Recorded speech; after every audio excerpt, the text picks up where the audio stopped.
जब भी कभी 498A की एफआईआर होती है,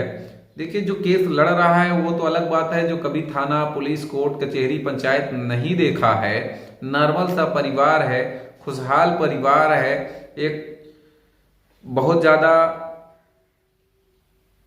कोर्ट कचहरी से दूर रहने वाला परिवार है, सीधा साधा स्वभाव का परिवार है, तो उसके लिए जब ये स्थिति आती है, जब कभी एफआईआर हो जाती है, तो वो इतना डर जाता है कि जो रास्ता जो भी व्यक्ति बताता है उसी रास्ते पे वो चलना चाहता है, चाहे उसको ज्ञान हो उस रास्ते का, ना ज्ञान हो, सही हो गलत हो, चाहे उसका पैसा पानी की तरह बर्बाद हो जाए, लेकिन मरता क्या न करता। तो आपको बता दें, आज अगर ऐसी स्थिति में आप भी फंसे हैं या होने आने वाले समय में आपको लग रहा है कि मैं भी इस स्थिति में फंसने वाला हूं, तो यह वीडियो पक्का आपके लिए ही है। तो ध्यान रखें कि जैसा कि आप सब जानते भी हैं, Avneesh Kumar versus state of Bihar के मामले में माननीय सर्वोच्च न्यायालय ने साफ कर दिया है कि जिन धाराओं में 7 साल से कम की सजा है उसमें कोई भी गिरफ्तारी नहीं होगी जब तक कि 41A की नोटिस तामीला ना करा लिया जाए, या यूं कहे तामीला करा भी लिया जाए तो किन्हीं विशेष परिस्थितियों को छोड़कर यूं कहा जाए कि मैक्सिमम, या ये समझे कि 99% मामलों में कोई गिरफ्तारी नहीं होती और होनी भी नहीं चाहिए। दूसरी बात ये कि जब गिरफ्तारी है नहीं, जब आपको गिरफ्तारी का डर है नहीं, तो आपको एंटीसिपेटिक बेल लेने की जरूरत क्या है भाई, जब थाना पुलिस गिरफ्तार कर ही नहीं सकता। अब यहाँ एक सवाल लोग ये करते हैं कि साहब हमको तो पुलिस वाले कह रहे हैं कि तुम जेल चले जाओगे। अब पुलिस वाले कह रहे हैं, आप बात मान लो, अगर उनकी बात मान लेते हो तो मान लो भैया कि जाओ, आपको मैं गारंटी दे रहा हूं, आप सीधे पुलिस वालों से कहो कि ऐसा है कि अगर आपको गिरफ्तार करना है तो गिरफ्तार कर लो,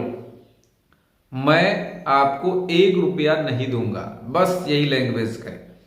दिखा दे कोई पुलिस गिरफ्तार करके 498A में, कैसे गिरफ्तार कर लेगा। अब दूसरा सवाल ये कि देखिए एंटीसिपेटिक बेल यानी कि अग्रिम जमानत वहीं पे लेनी चाहिए जहां आपको गिरफ्तारी का डर हो।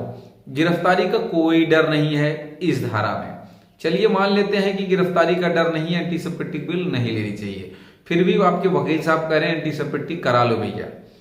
तो आप सीधा यही सवाल, एक सवाल में माननीय सर्वोच्च न्यायालय हो, हाई कोर्ट हो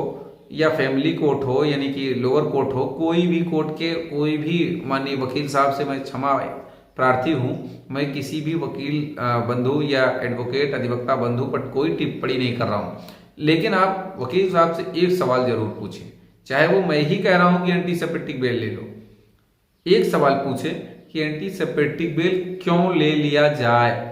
क्या इसमें गिरफ्तारी है, क्या मैं गिरफ्तार होने का मुझे डर है, या कोई गिरफ्तार करने आ रहा है, नहीं आ रहा है, तो फिर क्यों गिरफ्तारी का डर नहीं है तो क्यों एंटीसिपेटिक बेल लेना। दूसरी बात ये, अब सवाल यह है कि अगर 498A के साथ 376 लगी है तो ऐसी स्थिति में आपको गिरफ्तारी का डर भी है, गिरफ्तार हो भी जाएंगे, या तो आप क्रिमिनल रिट फाइल करके सीधे स्टे ले लें, दूसरा या तो फिर आप एंटीसिपेटिक लें, यानी कि 498A में ही 376 है तो वो भी जिसके ऊपर एलिगेशन 376 का लगाया जा रहा है उसी को कहें, बाकी को लेने की उसमें भी जरूरत नहीं है, कोई जरूरत नहीं है। तो कहने का मतलब ये कि 498A के जैसे मामलों में आपको एंटीसिपेटिक बेल लेने की कोई भी जरूरत नहीं है, जबरदस्ती आपके पैसे लगाने हैं, आपको बर्बाद करने हैं, जाओ भैया। एंटीसिपेटिक बेल लोअर में पड़ती नहीं, सेशन में पड़ती है, और जो 498A का केस है वो लोअर ट्रायल है, सेशन का ट्रायल भी नहीं है। जब लोअर ट्रायल है, 7 साल से कम की सजा है, आपके खिलाफ कोई अपराध का सबूत नहीं है, तो क्या जरूरत एंटीसिपेटिक की। अगर आप एंटीसिपेटिक लेते हैं तो सेशन में आप जाएंगे, हो सकता है सेशन अलाउ कर दे या खारिज कर दे, हाई कोर्ट जाओगे, यानी कि जिस काम की कोई जरूरत नहीं उसी काम में आप हाई कोर्ट तक दौड़ गए। चवन्नी जहां नहीं खर्च होना था वहां आप 1 लाख खर्च कर दिए। तो ध्यान रखें।